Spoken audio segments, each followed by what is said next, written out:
Good evening. Today is 19th of September 2022. And my name is BindiBindi. Welcome back to Business News. My name Who's is next? True007. Welcome to our business news Monday night. I like that. True007. And my name is Jesse. All right. Shall we start then? I'll start with Yes. what we already know. Yeah, with news of record high electricity prices that's going to impact. We spoke about that. The what we call the deindustrialization of Europe. All right, and then we have more troubling news, which is the crop failure on the impending European upcoming harvest season.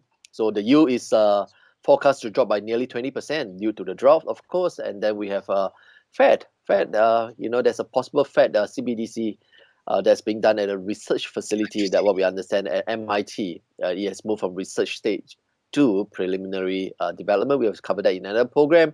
Of course, closer to home, we have RBA, which has raised interest rate, the key cash rate actually, by 225 basis points, right, to a 7-year high of 235, and then it's not stopping, which has gotten the US. I bring this I bring all this up for a reason actually. So bear with me. And then of course the real estate investor, which is he himself is a billionaire, Mr. Barry Sternlicht, right? So he believes. Now he's not the only one who has came out to say this. There are many other billionaires that has come out to say this already. The narratives and optics are already out that the economy is breaking hard, all right, and it's going to cause a major crash in housing. So we will talk about that in a bit. Now, of course, we understand that the Fed is using a sledgehammer. So future, and in fact, what has caught my attention is future, because they have the 10 years, the 10 years inflation rate, right? Forward inflation rate. So in the past, it stands about 2.3, 2.6%, but now, they are looking at 4.5% as a norm. That's in the next 10 years, all right? Even though it's priced at 2.6 now. So then we look at the housing market in the US, because that affects the world, all right? Anything in US technically affects the world. So the housing market looks set to implode. So I will craft it this way, all right?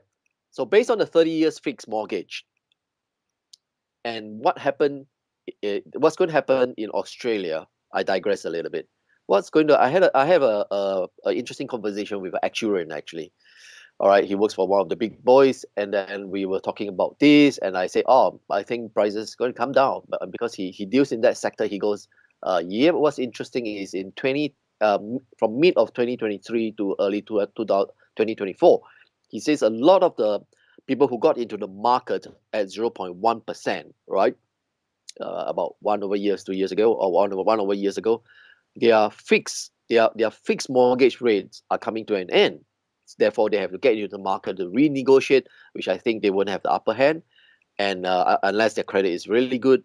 And then you have the other group that what they will have to do is to accept floating variable rates. So back to the US, with a 30 years fixed mortgage, if you're it has already surged, right? The mortgage rate has surged from 3% at the beginning of the year to 6% now. So home prices in the US skyrocketed, right, since the start of the pandemic at 33%. But housing starts have started to slow. Population growth have slowed to close to zero. Institution investors that's in the housing are quietly, all right, heading for the exit. Now, basic math. Inflation at 9%, 3% mortgage, 20% down payment, and debt to ratio, let's say a healthy 36%. So you spend about 36% of your income to repay your debt, right? A household with 100,000 in annual income, technically based on the above, 3% mortgage, 20% down payment, 36% debt to ratio, with $100,000 annual income, it's very comfortable for you to buy a 721,000 house. But once the mortgage goes up to 4%, right, you can then qualify for 650,000 house. That's in March. Now, if interest rate goes up to 5%, right, your qualification for a house drops to $580,000 at 6%, which is now. You qualify based on the above, right? You're earning $100,000 in annual income. That's not small. That's nothing to sniff at. All right, you qualify for 533,000 house. So at every 1% jump, people who wants to enter the market, the medium value starts to drop. Yep. So what we are seeing, in another word, is at present juncture, based on mortgage financing, that's a 20%, 26%, 25% drop in purchasing power. So there's only two things that can happen. One, your wages increase significantly for you to be able to maintain that, or unless interest rates drop, hence the sledgehammer earlier on, because Fed is not going to drop interest rates soon. If not, then housing prices would then fall by 25%. It seems to be in the works. Your view, what do you think? 25% drop in housing prices based on the above. You think it's reasonable? That's what I said. Apocalyptic. Yeah, that's what I said. I think thank you, Jesse, for laying down in the basic metrics, the figures, and the players. So Flower already put the American index on. You see, the American Very index good. looks very potent, isn't it? Okay, it looks very potent. They always goes up since how long ago?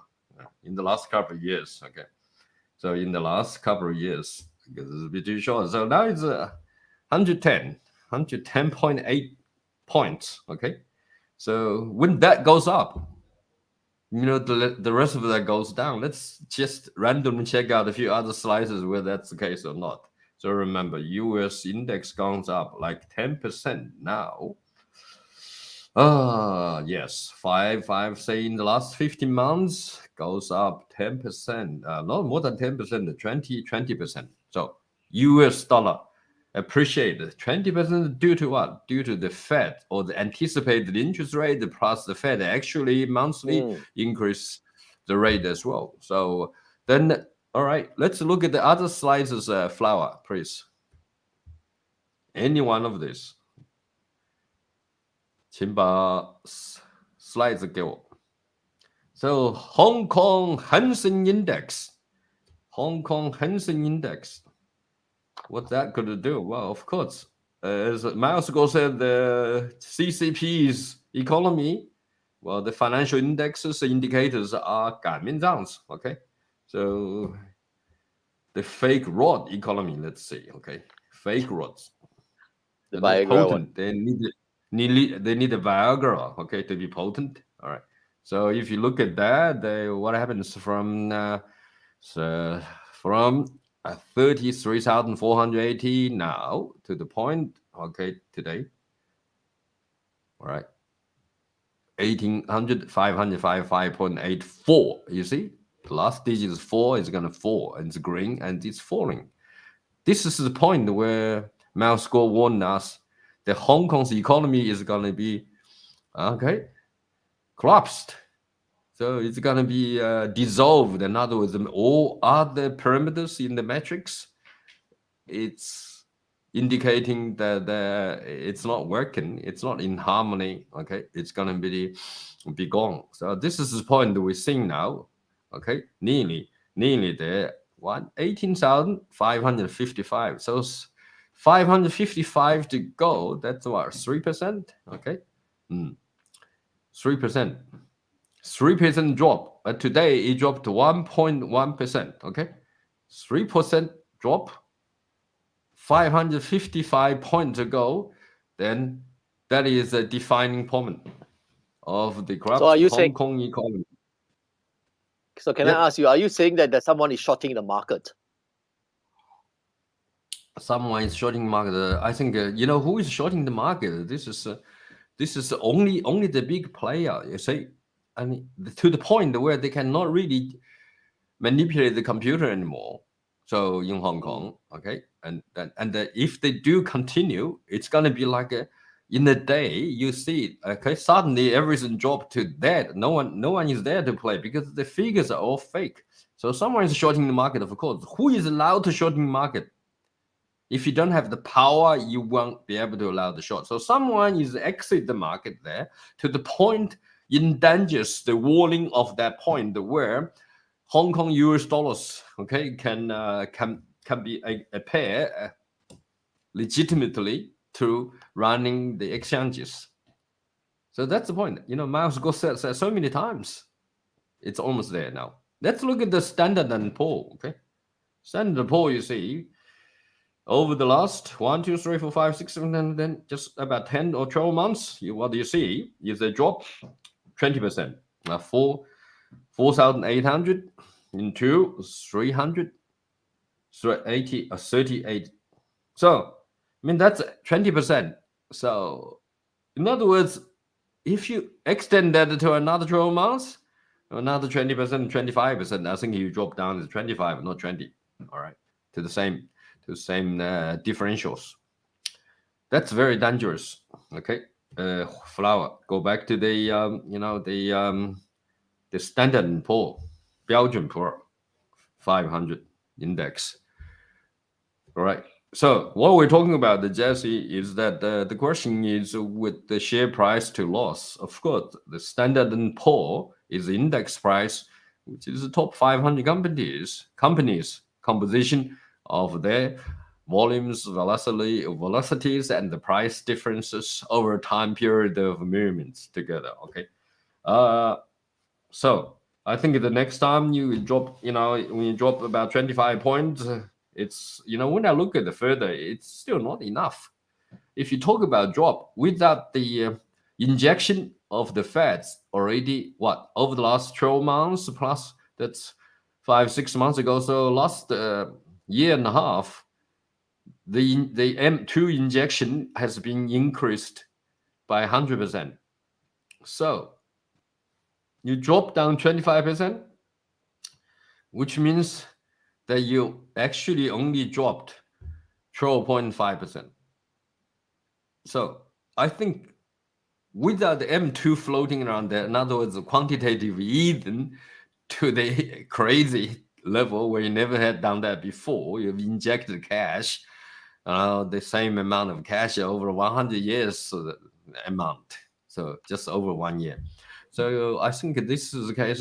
Once you put so much water into the mud, and the Hosen, probably the boat is going to float for a little while. So maybe no danger for US dollars, US economy, given that we're in a wartime indeed. So the war economy, you can see the export of missiles, arms into Ukraine and to the rest of the world, to Korea, and Taiwan has tripled the order of US military equipment, altogether. So I found that whenever there is a war, someone is making a lot of money out of normal times. So I mean, just look at this. Look at the US dollar index here again, 109. This shape is going to continue. We thought it's going to be continue for end of the March next year in order to sustain everyone else's economy in the rest of the world. European country may be to the urge of what dissolving themselves from a European Union to a disunion. Miles Go said that could happen before even Russia's. Go back to 80 states. The Bindi just counted. 80 states and some 100 some nationalities. So that's easily from a one dictatorship nation to many states. I think it's better probably for people, of course, more freedom, rather than uniformity. But when we talk about the prices, the share price is directly also in history is negative correlation of the American indexes. In other words, how much rates Fed are indicated actually happening to slowly increase the Fed's rates, and we're seeing they're doing that, and they're very hawk about it. You see, those guys look like the Top Gun of scrape all the exchange system.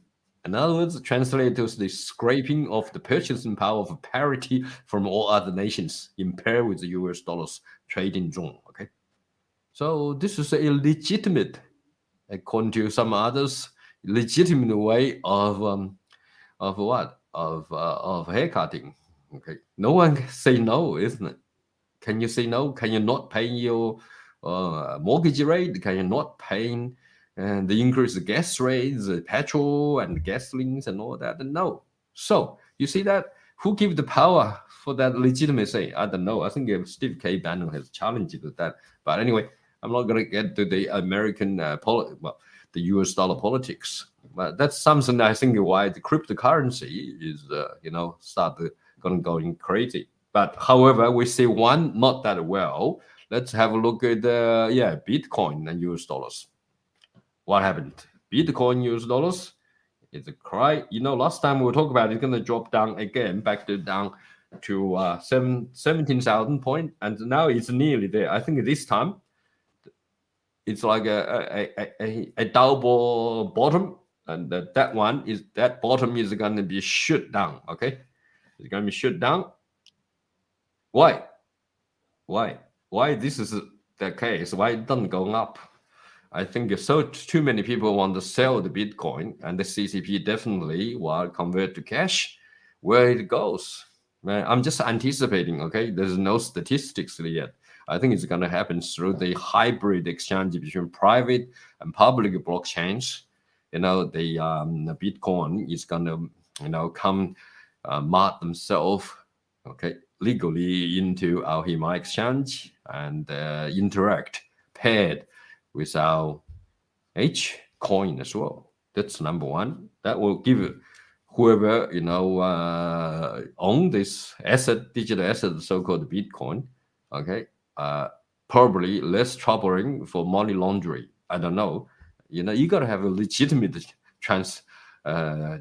mechanism, so-called hybrid, okay, hybrid between private and public chain together to allow that happens.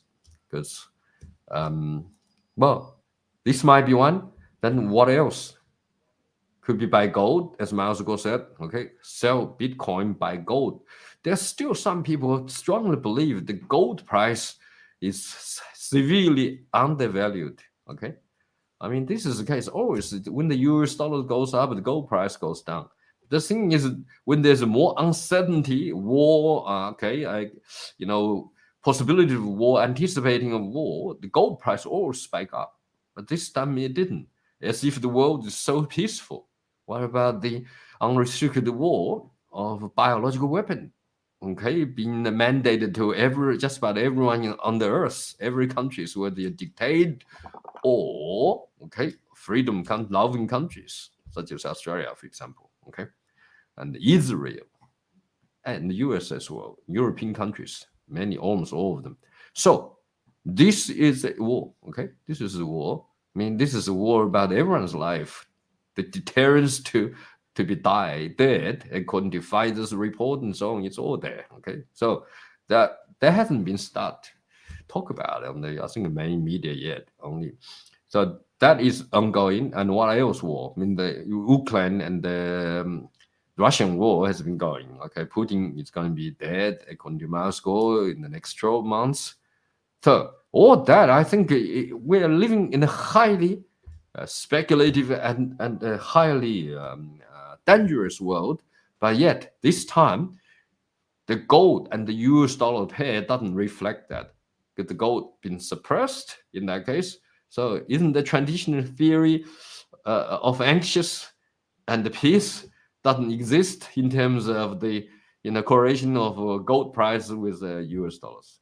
I don't know. I think this is mainly manipulated politically. So we think the economy, the index are free, but sometimes they're reflecting otherwise.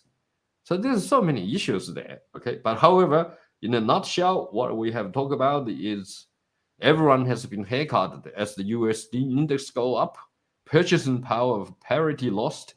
Every country is suffering from inflation. Okay, you cannot escape in the metrics, the trading metrics, the real supply chain. Okay, so this is what the case is. So my view, therefore, is the share price will lose 25 point. You're lucky, probably 50 point.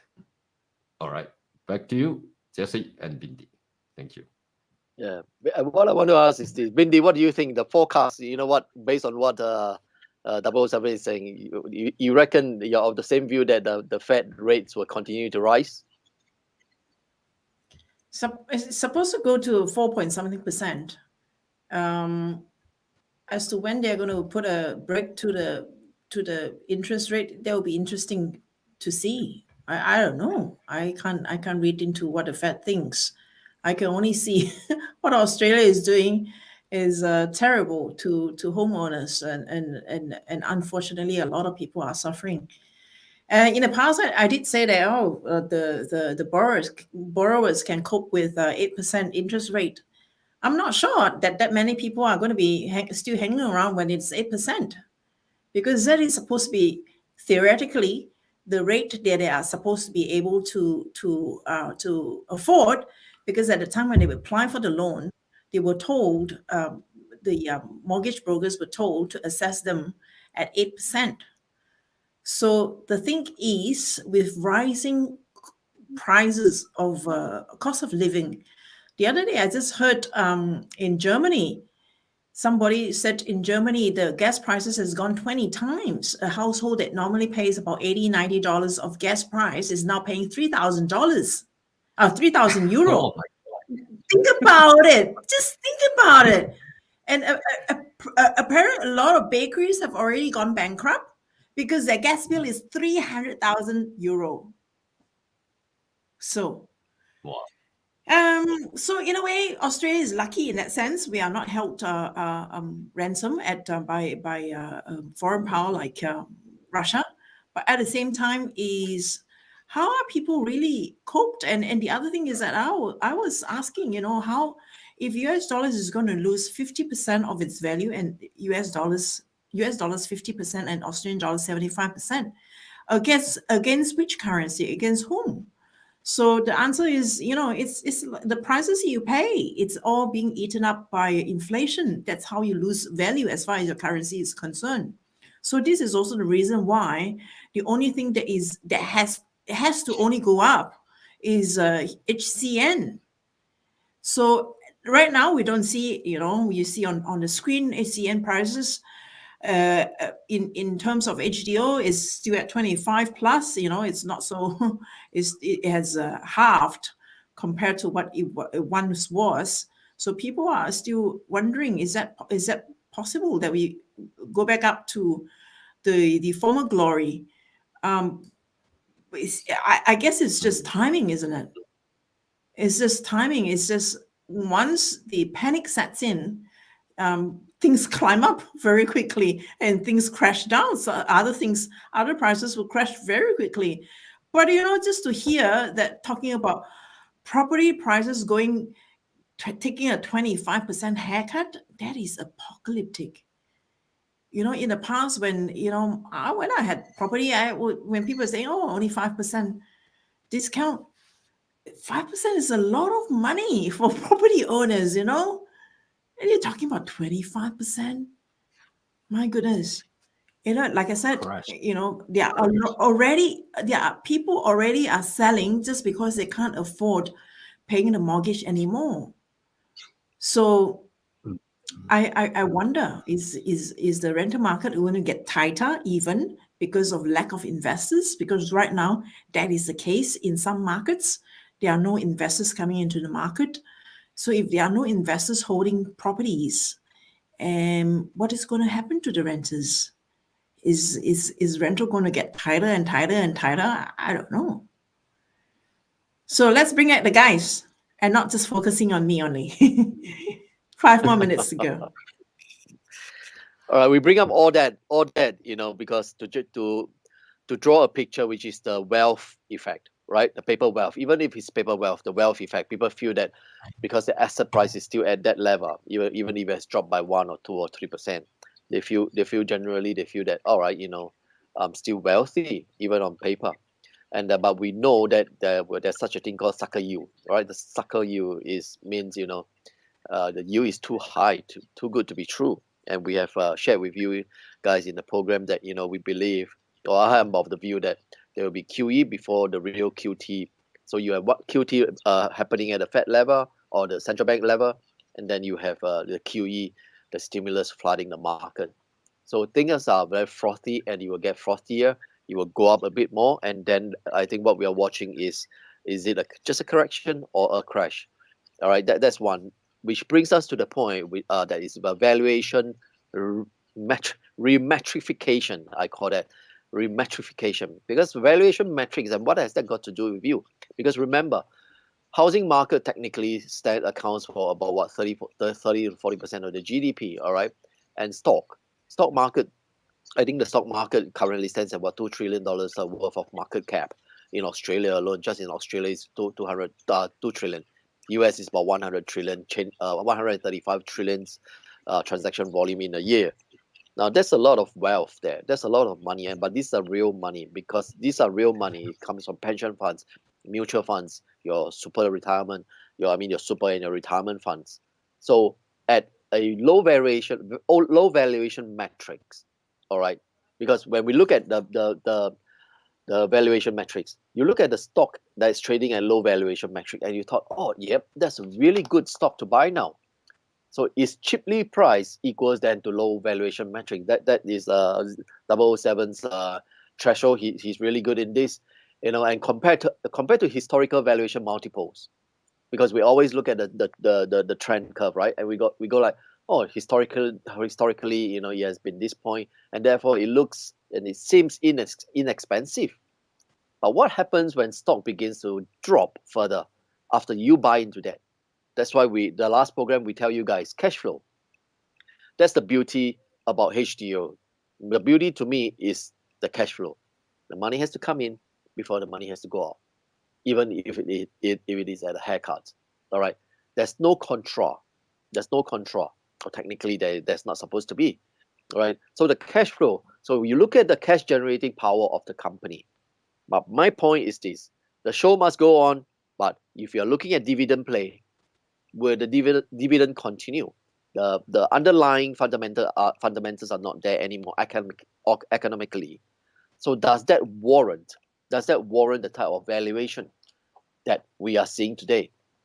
If so, or if not so, are the variables that we are using correct? Meaning, we brought out a point, a very, very salient point, but silent one. Population growth was close to zero in the US. And you know what it stands for and what it stands for, right? But if you say low valuation metrics, Russia market? Russia has one of the lowest valuation metrics, price to earning that we call, right, PE, right? That's one of the lowest. And of course, China, we are looking at 59 times PE. So people in China are paying a premium, to get into the stock market, buying at a premium. But is the fundamental there? If the fundamentals are not there, if the Chinese market crash, which means a lot of our pension funds will be affected, right? What happens then? I'll open it up to the floor. What your thoughts on 007? Because I know you're very well versed in this. Okay, thank you, Jesse. Well, what you just said, it's raising up a very serious questions that always, I think, my last point about the population metrics, the so-called socio-economic development, index, are mentioned in every economies, whether socialist or communist or capitalist. It doesn't matter. I think it's about the growth of population every year. In Australia, in Western state, we're talking about the 1 to 1.5% net internal growth, and then plus migration 1.5%. So we running about 2.5 to 2.8%, inflow or added population year by year. But I think this is how the government also planning for the land, for the DA, land permissions. So basically 50% of the population number grows, and the half of that, it's one house lots been planned in that year. So this is how keep our house price and continue to steadily grow with the same occupancy rate, which is 2 to 2.1 per person per dwellings.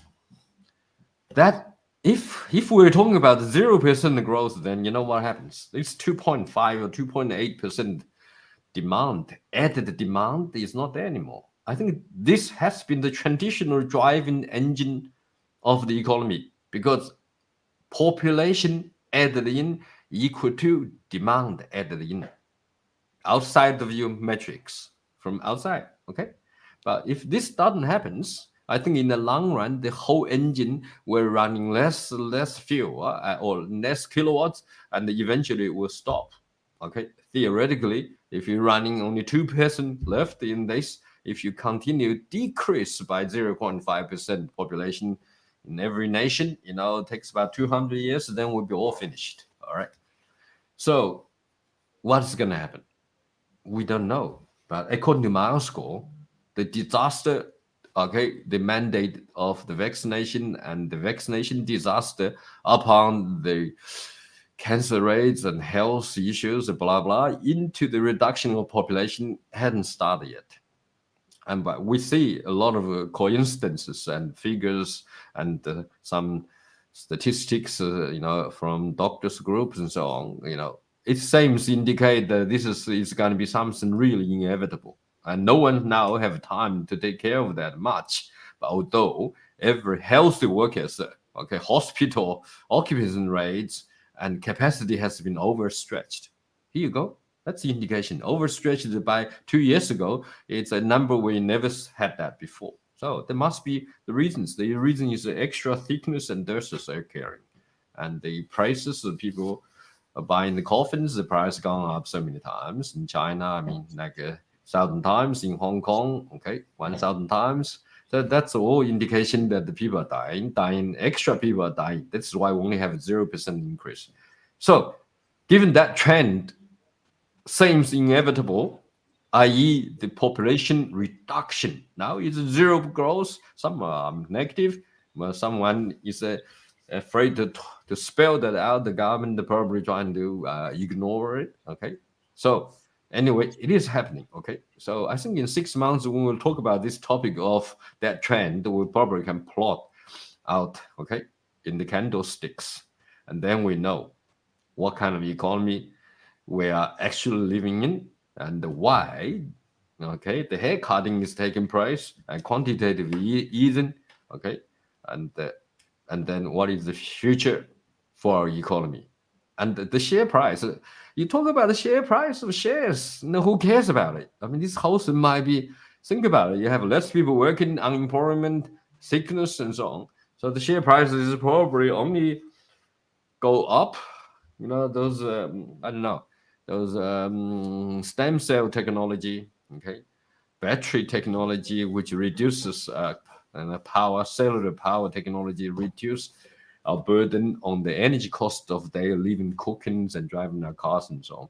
So are those sectors which are essentially improve our efficiency in running individual life, society, plus, okay, cut down all the costs and so on. So in the end, maybe Jesse, I like what you said before at the beginning of our program. Okay, you own nothing.